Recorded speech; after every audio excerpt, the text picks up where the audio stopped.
here's the Yukon. Just want to go over some things. Excuse me if I don't know everything. I think we've seen my two 2021s the year and a half I've been selling cars, so stuff's in a little bit of different places than I'm used to, but we're gonna handle it.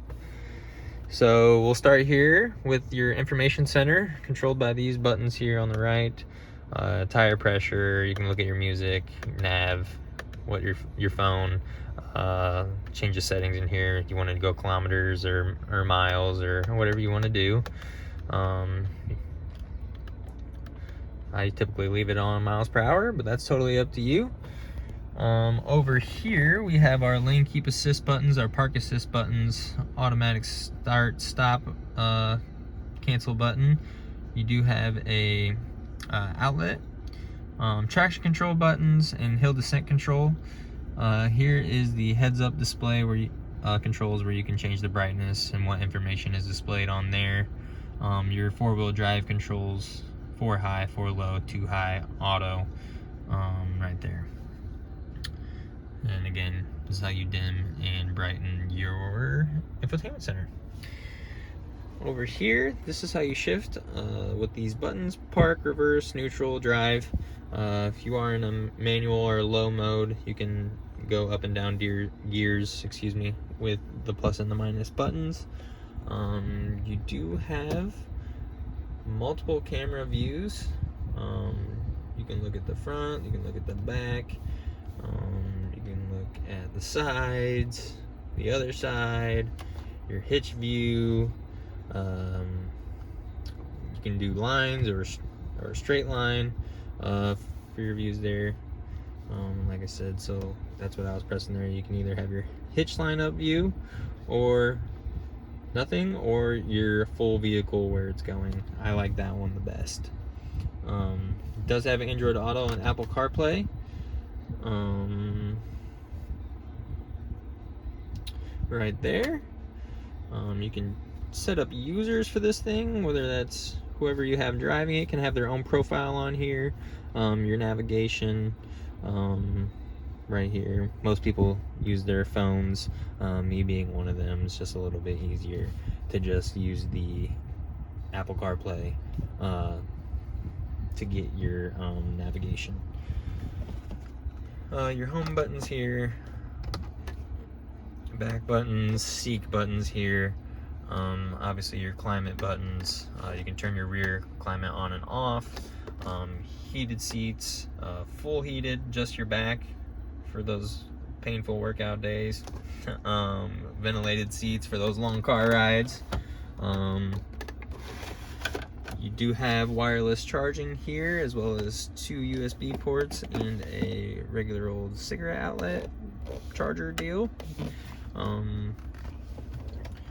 Let's see here, lots of deep storage here. Another couple of USB ports there. Your universal home remote is up there with your what is that called? Sunroof controls, excuse me. You can slide it up and down, tilt, close the shade with this. Your hatch button is there as well. Obviously, you know that 3/4 mean you have a 17 Yukon. For the shorties out there, they like to have it only open 3/4 of the way. That pretty much does it for there. OnStar, obviously. Big old panoramic sunroof. I like the interior colors of this vehicle. Not a whole lot I've seen with the light brown and the darker brown. It's usually all black. So your forward collision alert with following distance indicator. You can set how far you want your vehicle to slow down. If you have the cruise control on and you come flying up on somebody, instead of taking cruise control off, it'll automatically slow you down. Obviously your heated steering wheel button is there. Your seek and volume controls are on the back of the steering wheel there, so you never have to take your hands off the wheel. Not sure if your 17 has that, probably. Just want to make sure. Mirror control buttons there. Your memory seating is right there. Let's walk around this thing and take a look at the back. Bose premium speakers, 8-way power driver's seat.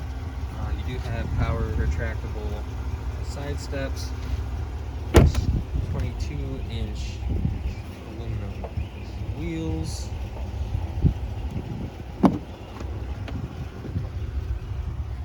You have rear heated seats, as well as your rear climate control is there. A couple of USB ports there, charging only. These are, you can fold these down with the power by power in the back. They also slide forward and back in case you have some taller passengers in the third row. The nice thing about the 21s too is they have fixed the issue where your knees are in your chest. They have a 2-part drive shaft, I think is what they did, which allowed the extra room for your passengers in the third row. Also a couple of, I don't know if you can see that, a couple of USB ports for your third row passengers as well, one on each side, cup holders and everything.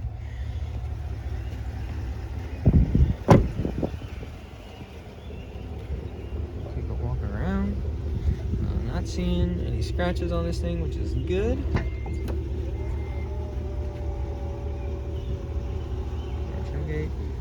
Premium floor liner package. So basically everywhere is covered with a floor liner that was built and cut specifically for this car. Keeps the spills on their mats instead of leaking over. Like I said, your third row fold down and your second row fold down only is powered. To put them back up, unfortunately, you have to do it by hand. And that outlet button that was up front turns that outlet on in case you're camping or having to blow up, you know, mattresses for your tent or whatever one does with an outlet in their trunk. You have the option to do it. Excuse me. And around this side, pretty much went over everything in the car. There's just some wax there. Maybe one rock chip right there. And that's pretty much the only thing I'm seeing wrong with this one. Is that one little rock chip, and oop, you got yourself a scratch right there. So 2 things. But other than that, this thing looks pristine as it should for being a year old and 15,000 miles on it. So take a peek at this video, let me know what you think and how you want to move forward.